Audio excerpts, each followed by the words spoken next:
was originally a Fanny and a Hilda, so it looks like they're flexing. They're showing how deep their pockets are. Coach Arcadia, Coach Action. You know, Leo, it feels like we're watching a rematch from Game 1, right? Like the fact that Blacklist has already drafted exactly the same thing. But I hope the last two picks will surprise us, right, Leo? But Arashi, looking at the draft coming up from RRQ, are you expecting something like a Fanny to come back up again? But I think it's up to Blacklist International to ban that Fanny away. I feel like if Blacklist does not secure any particular counter to these mobility heroes, there's no reason why RRQ cannot pick up another assassin. It worked so well, especially because Blacklist is just so reliant on that backline, as we mentioned before. So they've banned away the Joy. If they don't ban out the other potential assassins from Albert, like the Fanny, for example, or maybe a Hayabusa, there's really no reason at all. So I assume that with what happened in game number 1, Blacklist will try and get some stunts, some locks to ensure that Albert gets under control. At this point, it's not even up to RRQ anymore. This is Blacklist making the right calls to try and make up for what happened in game 1. This is what they do. They constantly try to push a strategy until it doesn't work, until it's over, and hoping that it doesn't come to match point, because again, it sucks when somebody tries the same thing over and over again, and now at least they're making these adjustments, right? They're banning out the Fanny, they banned out the Ling, which they previously did not do. It was previously a Kadita and a Harith, all the while RRQ HOSHI, they're doing the same thing here. They're taking out the Barats. Might this be the Baksha again? I think it should be the Baksha. I mean, like, if Blacklist International is going into this game number 2 again with this exact same game 1 draft, if I were the coach, I'm gonna just go ahead and ban the Barats as well, because I don't want to really have. Oh, wow, okay, they're gonna leave it open. They're gonna ban Aldous instead. Was that so clear from the get-go? Were they so sure that, all right, I'm not sure if it's Arcadia or Achille who goes, they're gonna go Aldous. This is a throwback to Season 8. Take it out. Maybe they feel like when the chips are down, Blacklist will default to something that always works, right? And this Aldous pick is just really, really solid. But another pick that we've seen quite often right now is that Granger as well. I wonder if that will be put to use, because when you talk about kiting, there is a possibility that they will try and utilize that tool. The Granger might not have to come up because Oheb is their marksman, right? And I think there was something to the whole Fredrin in the front, Estes and Farsa in the back. So I think that's where they'll adjust. Yep, behind every strong jungler is a strong supporter. That's basically the statement coming out from Wise and All Might Venus as well. Wise being the front line to tank all the hits, whereas All Might Venus just heal him out of control. That's basically Blacklist International strategy. That is their brand, right? Right, and now for RRQ, they require something playmaking heavy hero, because right now with the Lapu Lapu and Valentina, they can try and make an engage, make a pickoff, but obviously if they have something more reliable in their arsenal, that'll be great. And the mobility for sure, it's going to be Hilda again, and that's that Lancelot, man. Talk about mobility. Get ready for Albert's Lancelot, man. We're in for a treat. That's a classic. Yeah, man. I mean, almost synonymous with his name. Baby Alien picks up the Lancelot, and Oheb picks up the same hero. So I'm guessing now they've learned a lot from game 1. Could this be the lineup? Again, it feels like it's deja vu, but could this be the lineup that breaks Blacklist's losing streak against Indonesian teams at M4? It's crazy because it's the same exact lineup. Literally. Literally the same exact lineup. I guess they did find moments of success, and they probably feel like it's all down to execution, right? Both teams were flexing their quote-unquote mechanical skill. So I think Blacklist is thinking that, okay, this time we won't make that mistake. We'll be more prepared. We've seen it once, right? And they'll try and match it again. But of course, as Jace has been talking about, the drafting phase is so important right now. I don't think they can really afford to just go with the same draft again. I feel like Blacklist International is just putting out a statement there. There's nothing wrong with what I'm doing. It's about the bans. Banning away the Fanny, banning away the Ling, banning away Joy. That's something that they did going into game number 2. There's a little bit of flexibility right there. But the Lancelot game though. Oh yeah. We're going to be throwing over to our Bahasa counterparts as we march into the land of dawn. But for you guys watching at home, welcome. This is game 2 of Blacklist International versus RRQ HOSHI. Look at this mirror start here. Baby Alien, Albert starting here as well, Wise. So again, we can expect the early game to be very similar? I think so. Both teams will just be trying to get their mid lane shoved in, get the jungle to start rolling, and now Lancelot against a Fredrin, right? Lancelot is very strong, a lot of output potential, but nowhere as oppressive as a Fanny in the early game, nowhere as much mobility. So maybe Blacklist can get a bit like a foot in the door right now to ensure that in the mid game they can actually get more success. Well, my Venus already using the Aegis right off the bat, but I think it should be just in time for the turtle fight, right? But it's going to be a Blacklist International, right? Moving towards the gold side of the map.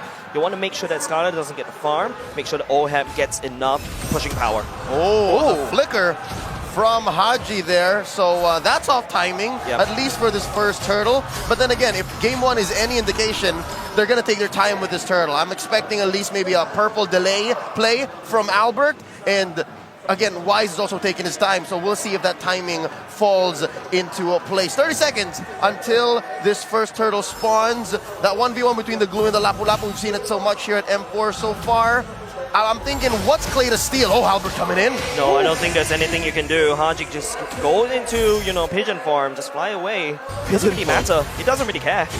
Doesn't really care, but right on the top side, you can see RRQ pressuring the other side of the lane to try and make sure during the turtle take they have a lead. But even R7 now already very dangerously low. But Clay gets smacked with the Appraisal's Wrath. That damage though, I wasn't expecting that. I was like, okay, I think he should be okay. Clay was playing with fire there. I mean, if you were standing in front of Wise to get enough stacks to trigger Appraiser's Wrath that quickly, oh, this Lord is just free for Blacklist. There seems to be a free Lord. Turtle. Turtle. We're jumping the guns right here, ladies and gents. Exactly. Deja vu, that's what it does, right? Deja vu. We're ready for that late game already. But fortunately for both teams, the jungle has been relatively safe, but I have the feeling at level 6 or 7, that is about to change. Both teams understand that in the mid game, they have their own relative weapons in this fight, right? Blacklist has sustain and RRQ has burst damage, so we'll have to see how the execution plays in, as Edward actually disrupts Albert yet again. HOSHI going in for the airstrike, gets cancelled by Bin for now. It's going to be Bin that got stuck on 3 people, but Bin will not be able to survive for now. It's going to be Clay leaning up towards, I'm not sure what he's going to do, but at the same time there's a fight happening out and actually using the Phantom Execution to drive on away, but Edward will be able to follow him. 2v1 here, Agent Zero walks away with impunity. No punish from RRQ HOSHI. Blacklist already 1,000 gold ahead here, 3 minutes in. A lot of outer church shields here taken out, so that means gold for OHEB up top. 3v3. Who's going to engage first? Oh, both are skittish to do it.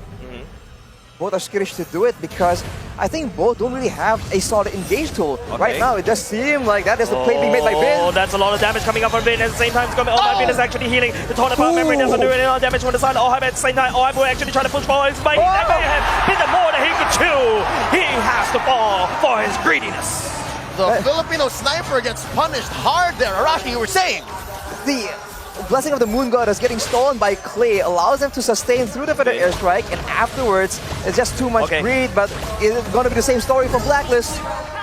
Bin, may have been involved. It's the same thing, but technically speaking, if you combine those two fights, but hold on a second, Wise. Oh no, he actually catches the taunt on top of Skylar, and he'll be no more. It's going to be Edward picking up a double kill at the same time. R7 coming in for the flank at the same time, but we're not able to find anything for now. Blacklist stabilizes. It's a 5v4 situation with the second turtle spawning already. Still 2k ahead. Blacklist International, Wise pulling it away. Arashi, is this going to be a problem? Because I'm looking at RRQ's lineup just now. I just noticed it's only Clay who's dealing magic damage. I mean, Valden has a lot of magic damage, but on the note of damage, that is R7 getting taken out as well. Later on, it's going to be very easy for Blacklist to itemize against RRQ. And right now, it seems like they're having problems all across the map. I think Albert is having a lot of problems. That is not a statement right there. Using the Thorn Rose, Edward possesses the machine.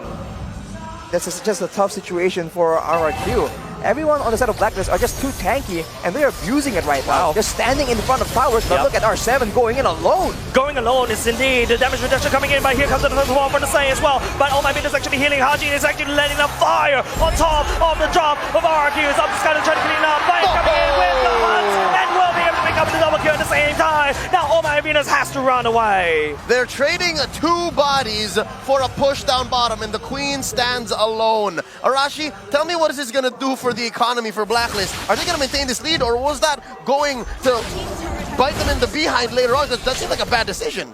they have still quite a big lead. They're able to get the tower in the bottom side as well. But of course, if they keep trading kills like this, eventually the team with the better late game is gonna win. And I can't help but feel that with a carry on your team, right, it's gonna be very scary trying to deal with him in the late game.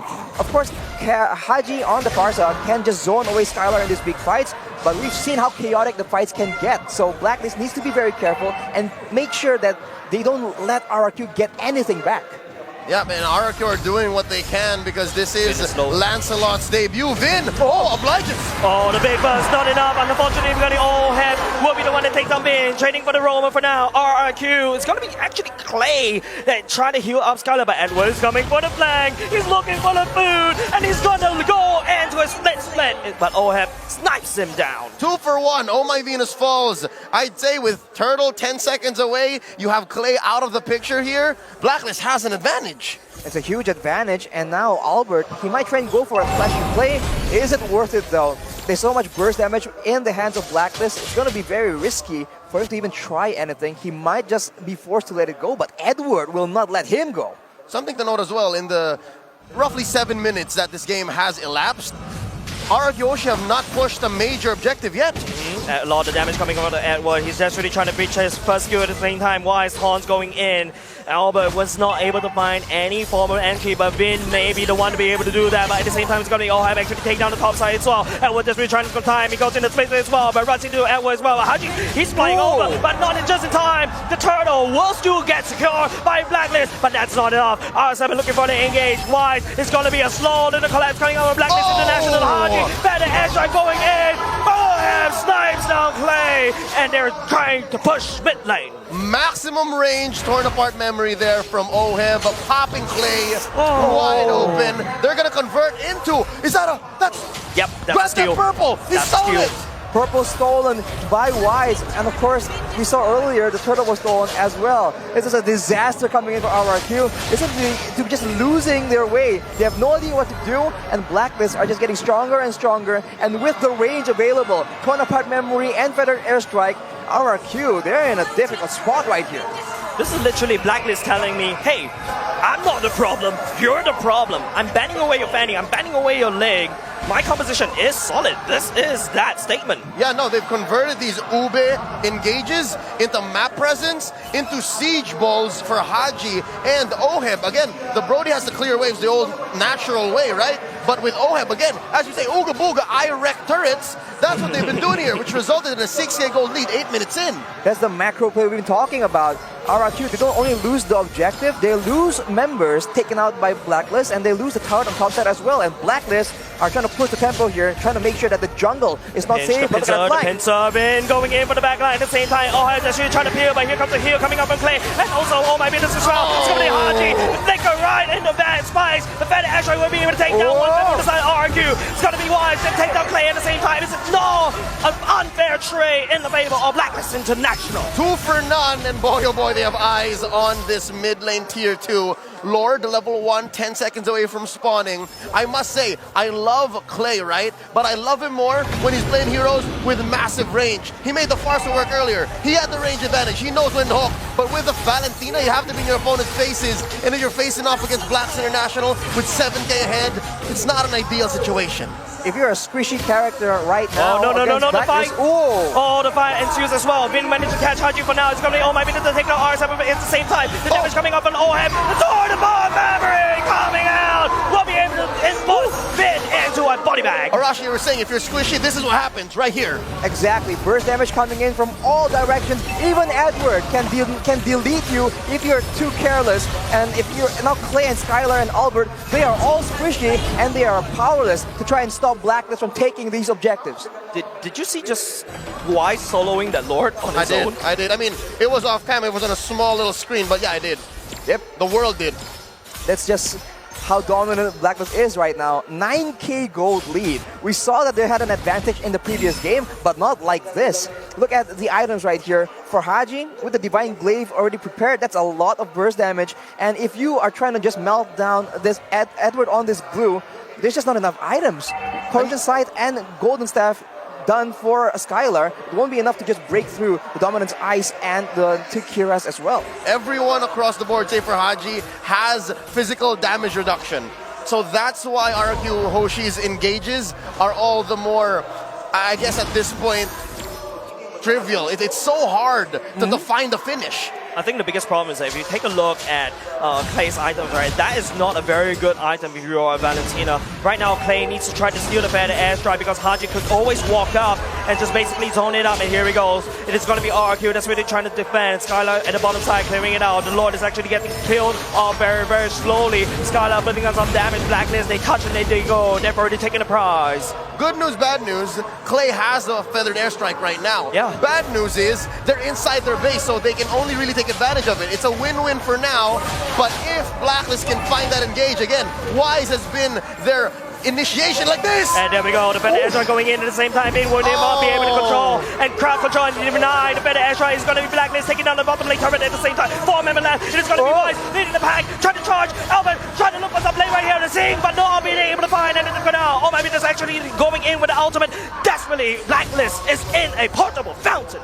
They have 2 base turrets, and now they're going for the third. Trying to execute yet again, and RRQ, they are forced to respond, but every time it happens, it's just the wrong response. R7 now taken very low, and Blacklist, they're looking for the end possibly. Oh no, that's ults and battle spells spent by RRQ Hoshi. They're gonna have to defend. They have to defend. His Vin is already here as well. Wise is already taunted as well, but Alban's looking a little bit. Corner bomb memory doesn't able to connect. It's going to be Blacklist, but there is no minutes. That one way marching down, a slow march as Clay, the battle of the better airstrike. R7 trying to make a play. Will be able to find Evan will not be able to do so because Evan is desperately healing the bond. The core is getting back to the bond. Blacklist International, they are giving a statement, but Skylar, mega kill, shuts down Edward, but look at the core. The HP is slowly, the defense coming through, but Blacklist International, they are still healthy. 3v4, RRQ Hoshi, 3 Kings standing. Down goes Clay. Make that 2v4. Can they defend? It's Skylar left. Defend.